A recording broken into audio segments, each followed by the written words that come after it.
ओम राम रामाय नमः। हरे कृष्णा। आप सभी भक्तों का दिन शुभ और मंगलमय हो। लक्ष्मी नारायण भगवान की कृपा सदा आपके ऊपर बरसती रहे। प्रिय भक्तजनों, ज्येष्ठ मास का शुभ आरंभ हो चुका है। ज्येष्ठ का महीना हिंदू पंचांग का पावन महीना है, जब सूर्य की तपन अपनी चरम सीमा पर होती है और ताप, संयम और सेवा का महत्व इस महीने में और अधिक बढ़ जाता है। यह मास न केवल बाह्य ताप से तपाता है, बल्कि आंतरिक शुद्धि का भी एक अवसर प्रदान करता है। ज्येष्ठ मास में पड़ने वाले वट सावित्री, निर्जला एकादशी, गंगा दशहरा जैसे पर्व इस मास की महिमा को और भी अधिक दिव्य बनाते हैं। प्रिय भक्तजनों, यह वही समय है जब पवित्र कथाओं के श्रवण और मनन से आत्मा का उत्थान होता है। तो आइए ज्येष्ठ मास के पहले दिन के शुभ कथा के माध्यम से हम सभी धर्म, भक्ति और पुण्य के पथ पर एक पवित्र कथा की शुरुआत करते हैं। आपको पहले बता देते हैं ज्येष्ठ मास के महत्व के बारे में। कहा जाता है इसी महीने में गंगा मैया का धरती पर अवतरण हुआ। इसी कारण इस महीने में गंगा दशहरा का पावन पर्व मनाया जाता है। इस दिन गंगा स्नान करने के बाद दान पुण्य करने से व्यक्ति को हर तरह के पापों से मुक्ति मिलती है और पुण्य का 10 गुना अधिक फल प्राप्त होता है। जेठ के महीने में ही भगवान श्री राम अपने परम भक्त हनुमान जी से मिले थे। इसी महीने की अमावस्या तिथि को भगवान शनिदेव का जन्म हुआ था।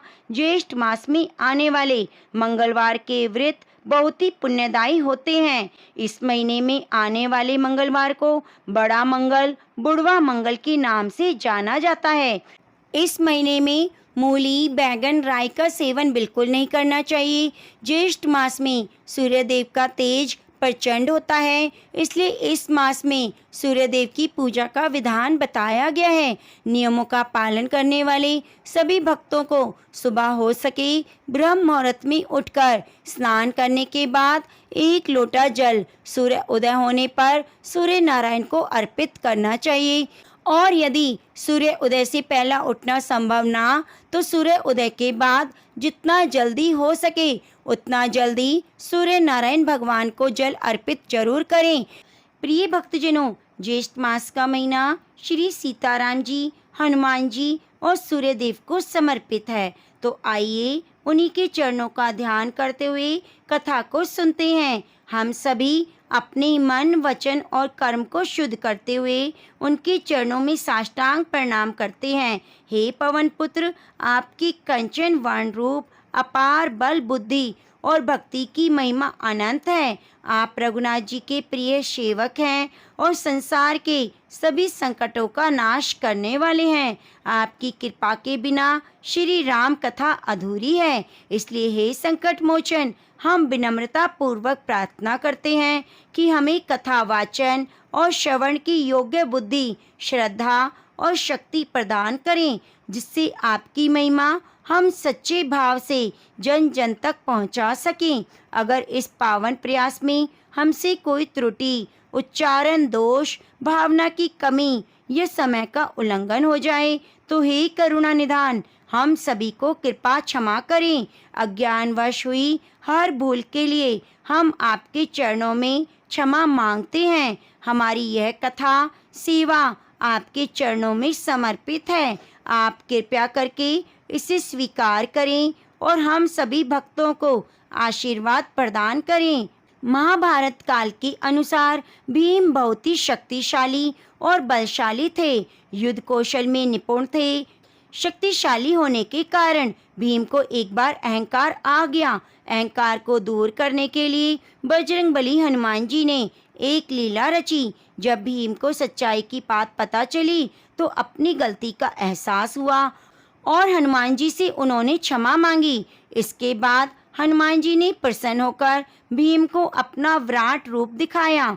कथा के अनुसार पांडव जब वनवास भोग रहे थे, 5 पांडवों को अज्ञातवास में रहना पड़ा। इस दौरान पांडवों को वेश बदलकर भी रहना पड़ा। द्रौपदी भी पांडवों के साथ थी। द्रौपदी एक आश्रम में रहकर समय बिताने लगी। एक दिन जब वे आश्रम में बैठी हुई थी तो एक पुष्प उड़कर उनके पास आ गया। पुष्प की सुगंध द्रौपदी को बहुत अच्छी लगी। तब उन्होंने भीम को बुलाकर उस पुष्प को लाने के लिए कहा। द्रौपदी की इच्छा को पूरा करने के लिए भीम पुष्प की खोज में निकल पड़े। पुष्प की सुगंध जिस दिशा से आ रही थी, भीम उसी दिशा की ओर चलने लगे। उस सुगंधित पुष्प को खोजते खोजते भीम एक वन में जा पहुँचे। जैसे ही भीम ने वन में प्रवेश किया, उनकी नज़र रास्ते में लेटे हुए एक बानर पर पड़ी। भीम ने उस बूढ़े बानर से आग्रह किया वे रास्ते से हट जाएं, लेकिन बानर ने कोई प्रतिक्रिया नहीं की। भीम ने फिर से बानर से कहा वह हट जाएं, लेकिन इस बार भी बानर ने कहा वे बहुत कमज़ोर है, हिलडुल नहीं सकते, इसलिए लांग कर निकल जाओ। बानर के इस व्यवहार से भीम को क्रोध आ गया और वे अपनी शक्तियों के बारे में बताने लगे। भीम ने बानर को अपना परिचय दिया। वे कुंती पुत्र हैं, पवन उनके पिता हैं और मैं हनुमान का भाई भी हूँ। लेकिन यह सब सुनकर भी बानर पर कोई प्रभाव नहीं पड़ा। इधर भीम का क्रोध बढ़ने लगा और उन्होंने वानर से कहा उन्हें और अधिक क्रोध ना दिलाएं, नहीं तो उन्हें परिणाम भुगतना पड़ेगा। तो बूढ़े बानर का रूप धारण किए बजरंगबली हनुमान ने भीम से कहा अगर उन्हें अधिक जल्दी है तो वे पूंछ उठाकर जा सकते हैं। भीम ने क्रोध में आकर बानर की पूंछ हटाने का प्रयास किया, लेकिन वे उसे हिला तक नहीं सके। तब भीम को आभास हुआ कि वह कोई साधारण वानर नहीं। वह भीम हाथ जोड़कर उनके सामने खड़े हो गए और बानर से उनका परिचय पूछा। तब बानर ने भीम को बताया वे कोई और नहीं बल्कि स्वयं हनुमान हैं। भीम हनुमान जी को सामने देखकर चकित हो गए और हाथ जोड़कर खड़े हो गए। तब हनुमान जी ने भीम को बताया आगे विशेष वन है, यह रास्ता देवताओं का है, यह मनुष्यों के लिए सुरक्षित नहीं, इसीलिए उन्हें तुम्हारी रक्षा के लिए आना पड़ा। भीम को हनुमान जी ने उस पुष्प के बारे में बताया कि वहाँ से वह पुष्प ले जा सकते हैं। पुष्प लेने के बाद हनुमान जी ने भीम से कहा अब तुम यहाँ से जा सकते हो। भीम ने हनुमान जी से आज्ञा लेने से पहले अपनी एक इच्छा रखी। भीम ने हनुमान जी को अपना विराट रूप दिखाने की इच्छा प्रकट की। तब भीम के कहने पर हनुमान जी ने विराट रूप धारण किया और विराट रूप के दर्शन करने के बाद भीम ने हनुमान जी का आशीर्वाद लिया। हनुमान जी ने भीम को गले से लगाया। हनुमान जी को गले से लगाने के बाद भीम की शक्ति और भी बढ़ गई। भीम ने हनुमान जी से आग्रह किया कि वे कौरवों के साथ होने वाले युद्ध में पांडवों का साथ दें। हनुमान जी ने कहा जिस युग में मैं हूँ वह युग दूसरा था, उसने मैंने श्री राम जी के लिए कई युद्ध किए। अब यह युग दूसरा है, यहाँ मेरा युद्ध करना ठीक नहीं, इसलिए मैं युद्ध में सम्मिलित नहीं हो सकता, किंतु युद्ध में पांडवों के रथ की ध्वजा पर मेरा वास होगा। इस प्रकार हनुमान जी महाभारत युद्ध में हमेशा श्री कृष्ण और अर्जुन के रथ की ध्वजा पर विराजित रहे और अर्जुन और पांडवों के रथ की रक्षा करते रहे। तो प्रेम से बोलिए सियावरी रामचंद्र भगवान की जय। ये भक्तजनों, अब आइए सुनते हैं आज की कथा। कथा सुनने से पहले सभी मिलकर सूर्य नारायण भगवान और कृष्ण भगवान से प्रार्थना करें। हे देवों के देव श्री सूर्य नारायण, हे योगेश्वर श्री कृष्ण, अगर इस मास की व्याख्या में, व्रतों के विधान में या पुण्य की मर्यादा कहने में कोई त्रुटि हो जाए तो हम आपकी करुणा से क्षमा प्रार्थी हैं। आप ही की कृपा से हमें सत्य साहित्य कहने और सुनने का सौभाग्य प्राप्त हुआ है। अगर वाणी कहीं असंगत हो तो कृपया उसे स्वीकार करें। ज्येष्ठ मास केवल तेज और ताप का महीना नहीं, यह सेवा, सहनशीलता और सत्य के प्रति समर्पण का पर्व है। जब प्रकृति तप रही होती है, जब यह मास हमें भीतर की प्यास को बुझाने, दूसरों की तृष्णा को समझने और सच्चे धर्म को जीने की प्रेरणा देता है। यह वह समय है जब व्रतों से तन, दान से मन और कथाओं से आत्मा निर्मल होती है। इसीलिए आइए इस शुभ मास की प्रथम कथा से पहले श्री हरि और भास्कर देव की वंदना कर उनकी शरण में चलें और प्रारंभ करें आज की पुण्य यात्रा, जो हम सभी के लोक और परलोक दोनों को संवारने वाली है। आज के महात्म्य के अनुसार एक बार भगवान संकृति आदित्य लोक में गई। आदित्य लोक में भगवान सूर्य नारायण वास करते हैं। वह सूर्य नारायण को प्रणाम करके उन्होंने चक्षुमती विद्या के द्वारा उनकी स्तुति की। उन्होंने स्तुति इस प्रकार की, चक्षु इंद्रिय के प्रकाशक भगवान सूर्य नारायण को नमस्कार है। आकाश में विचरने वाले सूर्य नारायण को नमस्कार है। महासैन अर्थात सहस्त्र किरणों की भारी सेना वाले भगवान सूर्य नारायण को नमस्कार है। तमोगुण रूप भगवान सूर्य नारायण को नमस्कार है। रजोगुण रूप में भगवान सूर्य नारायण को नमस्कार है। सत्व गुण रूप में भगवान सूर्य नारायण को नमस्कार है। हे भगवान, आप मुझे असत्य से सत्य की ओर ले चलिए, मुझे अंधकार से प्रकाश की ओर ले चलिए, मुझे मृत्यु से अमृत की ओर ले चलिए। भगवान सूर्य सुचि रूप हैं, वे अप्रतिरूप भी हैं। उनके रूप की कहीं कोई तुलना नहीं की जा सकती। जो अखिल रूपों को धारण कर रहे हैं तथा रशिम मालाओं से मंडित हैं, वे जात वेदा सर्व अग्नि स्वर्ण सदृश प्रकाश वाले ज्योति स्वरूप तपने वाले भगवान भास्कर को हम स्मरण करते हैं। वे सहस्त्रों किरणों वाले शत प्रकार से सुशोभित भगवान सूर्य नारायण समस्त प्राणियों के समक्ष उनकी भलाई के लिए उदित हो रहे हैं। जो हमारे नेत्रों के प्रकाश हैं, उन अदिति नंदन भगवान सूर्य को नमस्कार है। दिन का भार बहन करने वाले विश्ववाहक सूर्य देव के प्रति हम सब कुछ सादर समर्पित हैं। इस प्रकार चक्षुणमती विद्या के द्वारा स्तुति किए जाने पर भगवान सूर्य नारायण अत्यंत प्रसन्न होकर बोले, जो ब्राह्मण इस चक्षुणमती विद्या का नित्य पाठ करता है, उसे आँख का रोग नहीं होगा, उसके कुल में कोई अंधा नहीं होगा। 8 ब्राह्मणों को इसका ग्रहण करा देने पर इस विद्या की सिद्धि होती है। जो इस प्रकार जानता है वह महान हो जाता है। इस प्रकार सूर्य नारायण देव की स्तुति की गई। एक समय व्यास जी के शिष्य महर्षि सुमंतु तथा वशिष्ठ, पराशर, जैमिनी, याज्ञवल्क्य, गौतम, शौनक, अंगिरा, भारद्वाज आदि महर्षिगण पांडव वंश में समुत्प महाबलशाली राजा स्थानक की सभा में गए। राजा ने उन ऋषियों का अर्घ आदि से विधिवत स्वागत सत्कार किया, उन्हें उत्तम आसनों पर बिठाया तथा भली भांति उनका पूजन कर विनय पूर्वक इस प्रकार प्रार्थना की, हे महात्माओं, आप लोगों के आगमन से मेरा जन्म सफल हो गया। आप लोगों के स्मरण मात्र से ही मनुष्य पवित्र हो जाता है। फिर आप लोग मुझे दर्शन देने के लिए यहाँ पधारे हैं, इसलिए आज मैं धन्य हो गया। प्रभु, आप लोग अब कृपया करके मुझे उन पवित्र पुण्यमयी धर्म शास्त्र की कथाएं सुनाएं, जिनके सुनने से मुझे परम गति की प्राप्ति हो।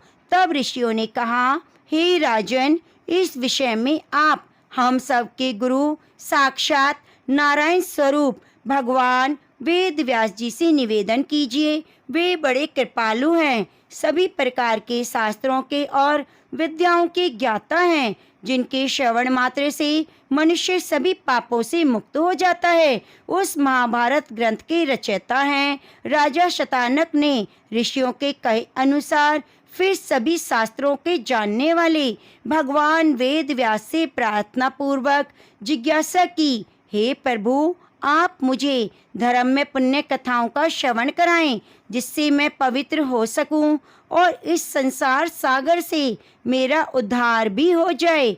तब व्यास जी कहने लगे, हे राजन, यह मेरा शिष्य सुमंतु महान तेजस्वी और समस्त शास्त्रों का ज्ञाता है। यह आपकी जिज्ञासा को अवश्य पूर्ण करेगा। मुनियों ने भी इस बात का अनुमोदन किया है। उसके बाद राजा स्थानक ने महामुनि सुमंतु से उपदेश करने के लिए प्रार्थना की। हे वशिष्ठ, आप कृपया कर पुण्यमय कथाओं का वर्णन कीजिए, जिनके सुनने से सभी पाप नष्ट हो जाते हैं और शुभ फलों की प्राप्ति होती है। तब महामुनि सुमंतु कहने लगे, हे राजन, धर्म शास्त्र सबको पवित्र करने वाला है। उसके सुनने से मनुष्य सभी पापों से मुक्त हो जाता है। बताओ, तुम्हारी कथा सुनने की इच्छा है। तब राजा स्थानक ने कहा, हे ब्राह्मण देव, वे कौन से धर्म शास्त्र हैं जिसके सुनने से मनुष्य सभी पापों से मुक्त हो जाता है? सुमंतु मुनि कहने लगे, हे राजन, मनु, विष्णु, अंगिरा, वशिष्ठ, समुद्र, श्वेताप, पराशर, आपस्तम, उशाना, कात्यायन, बृहस्पति, गौतम, शंख लिखित, हरित तथा अत्रि आदि ऋषियों द्वारा रचित मनवादी बहुत सी धर्मशास्त्र। इस धर्मशास्त्रों को सुनकर उनके रहस्यों को भली भांति हृदय में आत्मसात कर मनुष्य देवलोक में जाकर परम आनंद को प्राप्त करता है, इसमें कोई संदेह नहीं। तब शतानक ने कहा, हे प्रभु, जिस धर्म शास्त्र को आपने कहा है, इन्हीं मैंने सुना है। अब इन्हें पुनः सुनने की इच्छा नहीं। कृपया कर चारों वर्णों के कल्याण के लिए जो उपयुक्त धर्म शास्त्र हो वो मुझे बतलाइए। तब सुमंतु मुनि कहने लगे, हे महाबाहु, संसार में निम्न प्राणियों के उद्धार के लिए 18 महापुराण, राम कथा, महाभारत आदि ग्रंथ नौका रूपी साधन माने गए हैं। 18 महापुराणों और 8 प्रकार के व्याकरणों को भली भांति समझकर सत्यवती के पुत्र वेद व्यास जी ने महाभारत संहिता की रचना की, जिसके सुनने से मनुष्य ब्रह्म हत्या के पापों से मुक्त हो जाता है। इसमें 8 प्रकार के व्याकरण यह हैं: ब्राह्म, इंद्र, याम्य, रौद्र, वाव्य, वारुण्य, सावित, वैष्णव, ब्रह्म, पद्म, विष्णु, शिव, भागवत, नारदीय, मार्कंडेय, अग्नि, भविष्य, ब्रह्मवैवर्त, लिंग, बराह, स्कंद, वामन, कूर्म, मत्स्य, गरुण और ब्रह्मांड। ये 18 महापुराण हैं। ये सभी चारों वर्णों के लिए उपकारक हैं। इनमें से आप क्या सुनना चाहते हैं? तब राजा शतानक ने कहा, हे विप्र, मैंने महाभारत सुनी है, राम कथा सुनी है, अन्य प्राणों को भी सुना है। अब मेरी इच्छा है आप मुझे ज्येष्ठ मास महात्म्य सुनाएं। तब सुमंतु मुनि कहने लगे, हे राजन, आपने बहुत उत्तम बात पूछी। अब मैं आपको ज्येष्ठ मास महात्म्य की कथा सुनाता हूँ, जिनके श्रवण करने से ब्रह्म हत्या आदि बड़े बड़े पाप नष्ट हो जाते हैं। इतना ही नहीं, अश्वमेघ आदि यज्ञों का पुण्य फल भी प्राप्त होता है और अंत में सूर्य लोक की प्राप्ति होती है। इसमें कोई संदेह नहीं। उत्तम महात्म्य पहले भी ब्रह्मा जी द्वारा कहा गया है। सुमंतु मुनि ने कहा, हे राजन, अब मैं तुम्हें धनवर्धन नामक वैश्य की कथा सुनाता हूँ, जिसने उशिष्ट भोजन कर झूठा भोजन किया। उसके बाद उसका क्या परिणाम हुआ, इसे भी सुनिए। तब सुमंतु मुनि कहने लगे, हे राजन, सतयुग की बात है। पुष्कर क्षेत्र में धन धान्य से संपन्न धनवर्धन नामक एक वैश्य रहता था।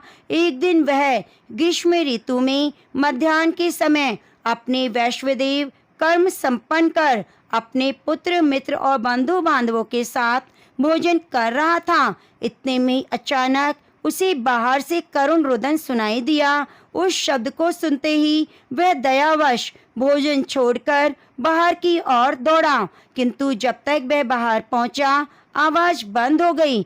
फिर लौटकर उस वैश्य ने पात्र में जो छोड़ा हुआ भोजन था उसे खा लिया। भोजन करते ही वैश्य की मृत्यु हो गई। इसी अपराधवश परलोक में उसकी दुर्गति हुई। इसलिए छोड़े हुए भोजन को फिर कभी नहीं खाना चाहिए। अधिक भोजन भी नहीं करना चाहिए, इससे शरीर में अत्यधिक रस की उत्पत्ति होती है। इससे प्रतिशाय अर्थात जुकाम, मंदाग्नि, ज्वर आदि अनेकों रोग उत्पन्न होते हैं।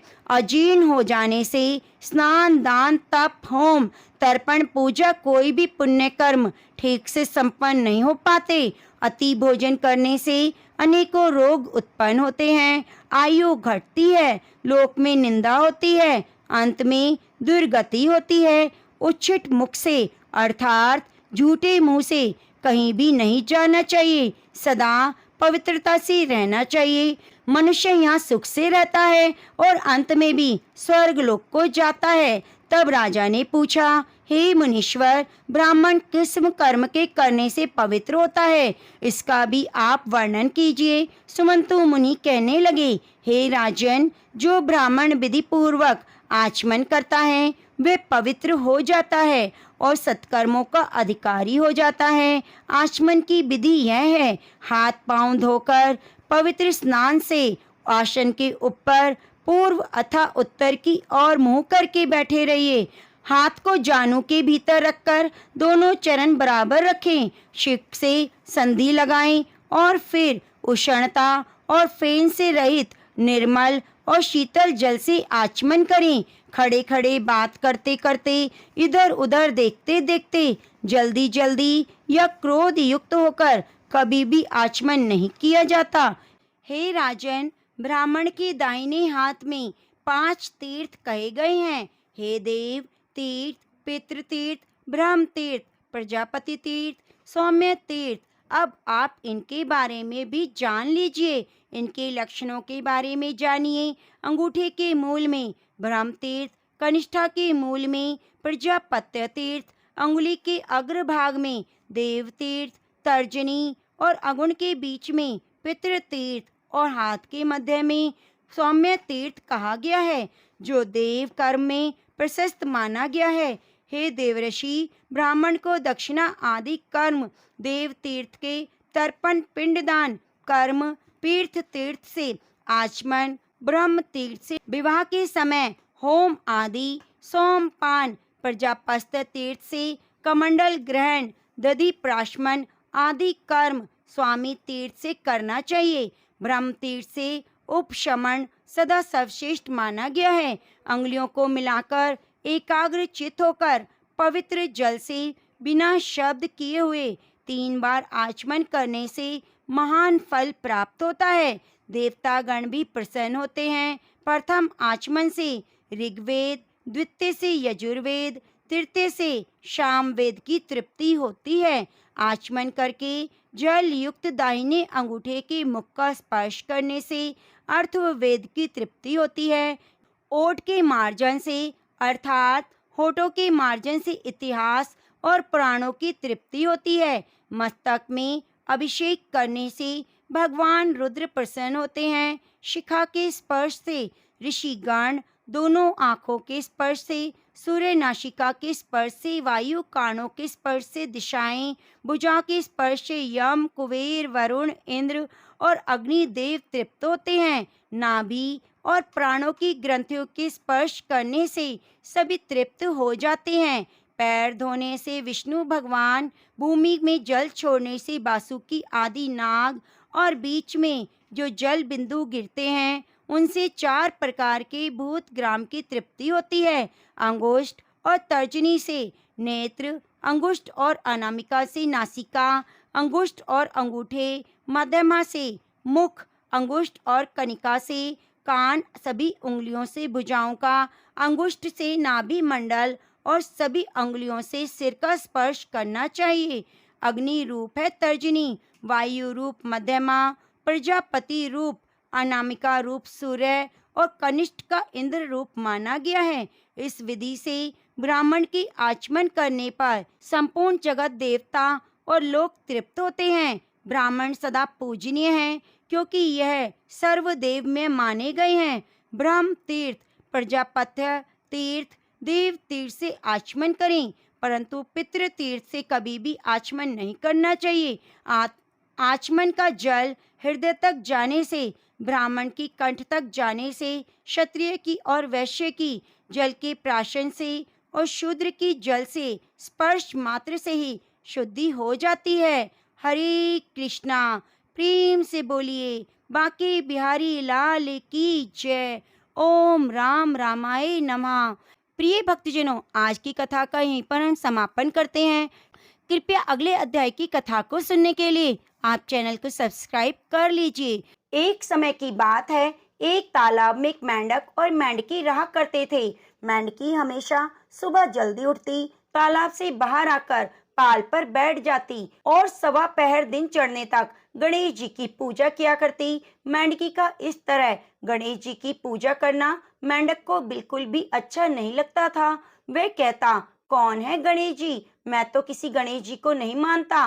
गार खाती है ना मिट्टी, भूखी प्यासी पाल पर बैठी रहती है। मुझे देखो कितना हट्टा कट्टा हूँ, कोई विनायक जी की पूजा भी नहीं करता। पर मेंढकी पर मेंढक की बातों का कोई असर नहीं होता। मेंढक रोजाना इसी तरह चिल्लाता रहता।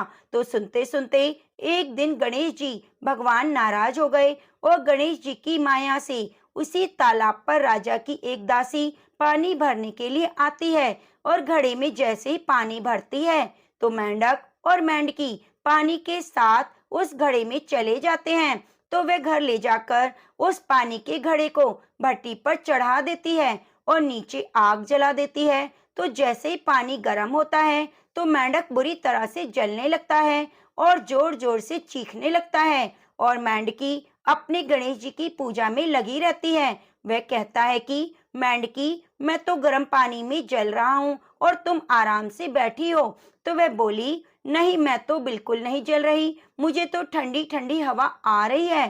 तो मेंढक कहने लगा, कैसी बातें कर रही हो? घड़े के अंदर पानी उबल रहा है और तुम कह रही हो कि मुझे तो ठंडी ठंडी हवा आ रही है। तो मेंढकी कहने लगी, मैं तो गणेश जी की पूजा करती हूँ और गणेश जी मेरी रक्षा करते हैं। यह सुनकर मेंढक कहने लगा, आज तू तेरे गणेश जी का ध्यान कर, हम इस मुसीबत से छूट जाएं, हमारी जान बच जाए और फिर आज के बाद मैं भी तुम्हारे साथ रोजाना सवा पहर दिन चढ़ने तक गणेश जी की पूजा किया करूंगा। तब तक कुछ नहीं खाऊंगा, पूजा करने के बाद ही गार मिट्टी खाया करूंगा। तो मेंढक के कहने पर मेंढकी ने मन ही मन गणेश जी का स्मरण किया। तो गणेश जी की माया से वहां पर दो सांड लड़ते हुए आए और उस मटके से टकरा गए। मटका फूट गया और मेंढक मेंढकी बाहर निकलकर तालाब में पहुंच गए। अब मेंढक को गणेश जी की माया समझ आ गई। अब वह भी रोजाना मेंढकी के साथ सवा पहर दिन चढ़ने तक तालाब की पाल पर बैठकर गणेश जी भगवान की पूजा किया करने लगा। हे गणेश भगवान, जैसे आपने मेंढक मेंढकी की रक्षा करी, वैसे हमारी और हमारे परिवार की रक्षा करना, सुख सौभाग्य देना। जो भी इस कथा को सुन रहा है, हुंकारा भर रहा है, उसके घर में रिद्धि सिद्धि के भंडारे भरना। तो प्रेम से बोलिए गणेश भगवान की जय। अब आइए सुनते हैं धन समृद्धि प्रदान करने वाली, घर में बरकत करने वाली माता अन्नपूर्णा की बड़ी ही दुर्लभ कथा। इस कथा को श्रद्धा और भक्ति के साथ पूरा अवश्य सुनिए। प्राचीन काल की बात है, पुरुषोत्तम नामक नगर में एक बहुत धर्मात्मा सेठ जी रहा करते थे।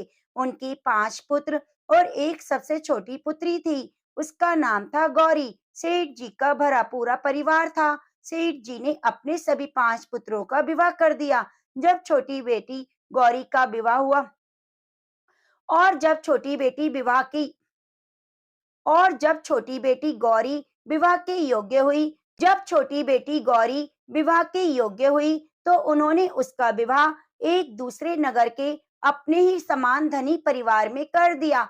अब सेठ जी की पुत्री गौरी दुल्हन बनकर जिस घर में गई, वहां उसका पति अपने माता पिता का इकलौता पुत्र था। अब गौरी बड़ी ही प्रसन्नता पूर्वक अपने ससुराल में रहने लगी। गौरी बड़ी ही सदाचारी, गुणवान और रूपवती थी। एक दिन की बात है, सवा महीना हो गया, तब सास ने गौरी को रसोई संभालने के लिए दे दिया। रसोई की सारी बातें समझा दी।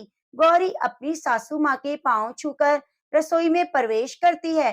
तब सास ने कहा, बहू रोज सुबह जल्दी उठकर पूजा पाठ करके रसोई में प्रवेश करना, फिर खाना बनाना।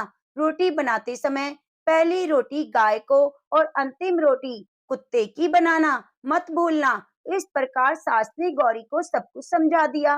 गौरी 4 लोगों के लिए खाना बनाती और खाना बनाकर अपने पूरे परिवार को खिलाती, और जब अंत में खुद खाना खाने बैठती, तब देखती कि उसके लिए तो रोटी बची ही नहीं है। वे चावल, दाल, सब्जी खाकर पानी पी लेती। अब जब शाम होती, तब गौरी ने सुबह से ज्यादा आटा लगाया, रोटी सब्जी बनाकर रख दी। जब रात्रि में सब लोग खा लेते, तो फिर से जब गौरी खाने के लिए बैठी, तो रोटी का डिब्बा खोलती है, उसमें एक भी रोटी नहीं थी। यह देखकर उसे बहुत आश्चर्य हुआ कि उसने तो सुबह से भी ज्यादा आटा लगाया था, लेकिन फिर भी रोटियां नहीं बची। अब वह सिर्फ सब्जी खाकर पानी पीकर सो जाती है। अगले दिन फिर उसने कल से 2 गुना ज्यादा आटा लगाया, रोटियां बनाई, लेकिन फिर से उसे रोटी नहीं मिली। तभी रोटियां खत्म हो गई थी। अब उस दिन भी आधे पेट खाना खाकर ही उसे रहना पड़ा। इसी प्रकार गौरी चाहे जितना भी आटा लगाती, रोटियां उसे नहीं मिलती। यह रोज का काम हो गया था। वह सोचने लगी, आखिर कौन नहीं चाहता कि मैं रोटियां नहीं खाऊं, मैं पेट ना भरूं। गौरी इस आस में आटा ज्यादा लगाती, किसी न किसी दिन तो उसे रोटियां मिलेंगी, किंतु ऐसा नहीं होता। ऐसा करते करते बहुत कमजोर दुबली पतली होती चली गई। तो एक दिन की बात है, जब गौरी रसोई में सब्जियां काट रही थी, तो गलती से चाकू से उसका हाथ कट जाता है। वे रोटियां नहीं बना पाती, तो उसकी सासू माँ ने कहा, बहू रहने दो, आज मैं रोटियां बना देती हूँ। तो गौरी ने कहा, नहीं सासू माँ, आप आटा लगा दीजिए, मैं रोटियां बना दूंगी। तो उस दिन सासू माँ ने आटा लगाया, फिर बहू को दिया। बहू रोटियां बनाकर रख देती है। घर के सभी सदस्य रात के समय जब खाना खाने लगते हैं, सब लोग जब खाना खा लेते हैं, तब बारी आती है गौरी की। तो वे बहुत दुखी मन से खाना खाने बैठती है और सोचती है, आज तो सासू माँ ने आटा गूंदा है, वह भी बहुत कम, आज तो मेरे लिए रोटियां बची ही नहीं होंगी। यह सोचकर मन ही मन दुखी होती है, किंतु वह रोटी के डिब्बे को खोलती है, तो उसने देखा उसमें 4-5 रोटियां हैं। यह देखकर वह बहुत खुश होती है। अब क्या था, ऐसे ही 7 दिनों तक की सासू माँ आटा गूंदने लगी, बहू रोटियां बनाती, बहू को रोज रोटियां मिलने लगी। इन 7 दिन बहू ने पेट भरकर खाना खाया। जब 8वां दिन आया, तो बहू का हाथ ठीक हो गया। तब सासू माँ ने कहा, गौरी बेटा, क्या बात है, आज मैं आटा गूंद दूं या फिर तुम आटा लगा लोगी? तब गौरी ने कहा, नहीं माँ जी, मेरा हाथ अब ठीक हो गया है, मैं आटा गूंद दूंगी। उस दिन गौरी ने आटा गूंदा, रोटियां बनाई, सबको प्रेम पूर्वक खिलाया। जब उसके खाने की बारी आई, तब उसने देखा रोटी के डिब्बे में तो रोटी है ही नहीं, पूरी रोटियां खत्म हो गई। यह देखकर गौरी को बहुत ही आश्चर्य हुआ। वे सोचती है, जब तक सासू माँ ने आटा लगाया, तब तक मुझे रोटियां मिलती थी, लेकिन जब मैं आटा गूंदने लगी, तो मुझे रोटियां नहीं मिलती, जबकि सासू माँ मुझसे भी कम आटा गूंदती थी। इसके बाद भी पूरा परिवार उसमें खा लिया करता था। ऐसी क्या बात है? ये सारी बातें सोचकर गौरी बहुत परेशान हो जाती है, दिन भर दुखी रहती है। एक दिन की बात है, गौरी के पति ने गौरी से पूछा, तुम इतनी उदास क्यों रहती हो? इतना सारा धन संपत्ति, सब कुछ तो तुम्हारा है, तुम्हें रोकने टोकने वाला कोई नहीं। तुम अपने मन पसंद से अपना भोजन बनाकर खाया करो। तुम दिन प्रतिदिन इतनी कमजोर क्यों होती जा रही हो? गौरी ने लाज और संकोच से अपने पति को कुछ नहीं बताया। जब उसके पति ने सोचा, शायद उसकी पत्नी को अपने माता पिता की याद आ रही होगी, इसलिए अगले दिन गौरी का पति अपने माता पिता से कहता है, पिताजी, मुझे लगता है गौरी को उसके माता पिता की याद आ रही है, मैं उसे मायके में ले जाकर सबसे मिलवा लाता हूँ। अपने बेटे की बात सुनकर गौरी के सास ससुर तैयार हो जाते हैं और उसे जाने की अनुमति दे देते हैं। कहते हैं, बेटा, यदि बहू को अपने माता पिता से मिलकर प्रसन्नता होती है, तो अवश्य ही तुम उसे उसके मायके ले जाओ। अब गौरी का पति अपनी पत्नी को लेकर उसके मायके जाता है। दामाद और बेटी को देखकर उनका बहुत आव भगत होता है।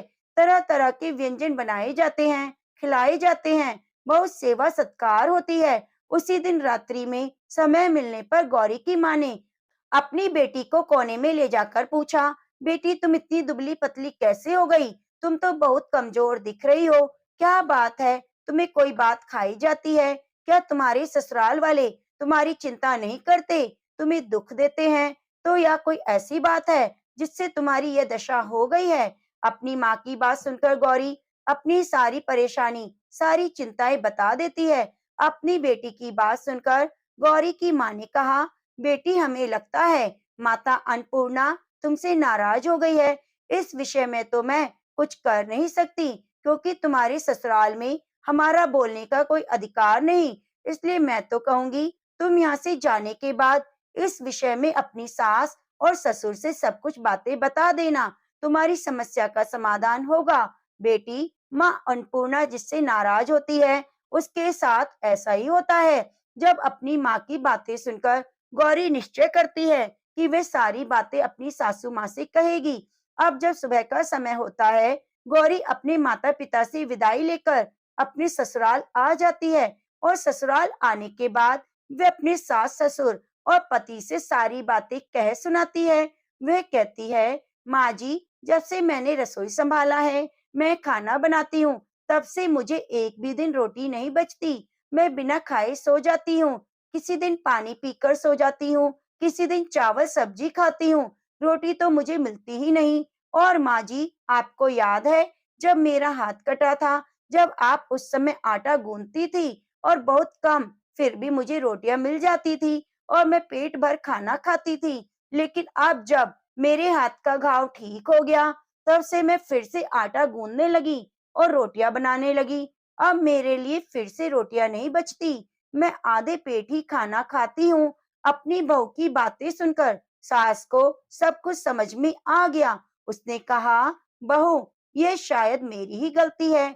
मैंने तुम्हें सब कुछ बताया, सब सिखाया, लेकिन एक बात तो बताना भूल गई। ऐसा कहकर सास अपनी बहू का हाथ पकड़कर गौरी को रसोई घर में ले जाती है। एक परात में आटा निकालकर उस आटे को अच्छे से गूंथती है और गूंदने के बाद उस गूंदे हुए आटे पर अपनी उंगलियों की 5 छाप लगा देती है और कहती है, बहू, ये माँ अन्नपूर्णा का छाप होता है, उनका चिन्ह होता है। आटा लगाने के बाद कोई भी स्त्री इस तरह छाप लगाती है तो उसके घर में बरकत होती है।